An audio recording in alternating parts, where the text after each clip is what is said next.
Good evening. Let's start with the bleeding obvious. It's going to be very tough. Today, Rishi Sunak warned the cabinet of the challenging winter ahead. Challenging is a word politicians use when they mean groin-twistingly agonising. The autumn statement, with its package of tax rises and inflation-based spending squeezes, will be the subject of Commons votes later tonight. Let's see what happens. Meanwhile, that ever-chirpy international body, the OECD, announced the UK would suffer a worse downturn than any of the other major developed nations. The RMT announced more strikes over Christmas and New Year, joining the border staff. Tough times. But there is absolutely no point in whinging or moaning. The question is, what are we going to do about this as a country to get moving again? We know the Tory plan, but with Labour a mere 20 points ahead in the opinion polls, the question of what the Labour Party would do is now almost as important. And on cue today, Keir Starmer gave a speech about his plans for growth to the CBI. As we heard on the show yesterday, they want more immigration. The Labour leader bluntly told them they weren't going to get it.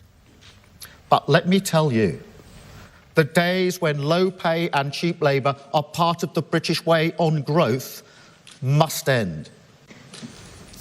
But our common goal must be to help the British economy off its immigration dependency, to start investing more in training workers who are already here. And his language, burying the Labour left, verged on the brutal. This is a different Labour Party, and there's no going back. We're ready for partnership.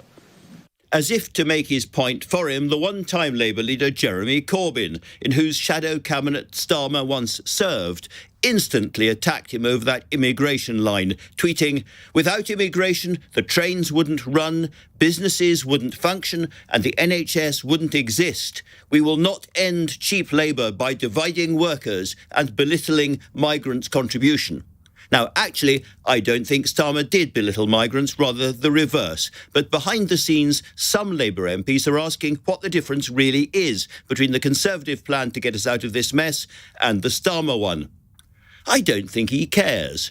He's listening to and being advised by a range of figures from the Blair and Brown years, and he seems utterly determined to stick to a quite hardline, anti-immigration, pro-Brexit politics.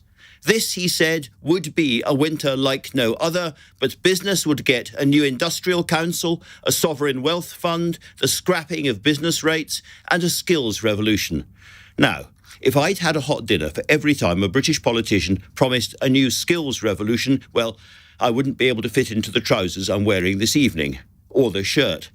But the Labour leader did sound as if he meant it. He has put the former Home Secretary Lord Blunkett in charge, and Lord Blunkett, David Blunkett, who is with me in the studio, has produced a key report on the new policy.